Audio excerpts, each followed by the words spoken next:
Pagsampa mo ng 22, sasampalin ka ng buhay na akala mo dati chill lang. Malalaman mo na yung mga salitang hindi pinupulot ang pera, na dati ay naririnig mo lang sa mga magulang mo. Magtatrabaho ka, magbabayad ng tubig at kuryente. Tapos trabaho ulit, paulit-ulit.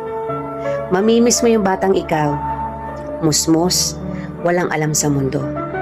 May mga gabing bibilangin mo ang oras ng tulog mo kasi akala mo makakatulong ito. Gigising ka para kumayod, umanap ng pera. Perang akala mo sapat na. Pero dahil salat ka, wala kang magagawa kung hindi tanggapin ang katotohanang ganito ang buhay. Katotohanang dahil malaki ka na, malaki na rin ang bigat na papasanin mo. Dahil ngayong 22 ka na o 23 o 25 ka,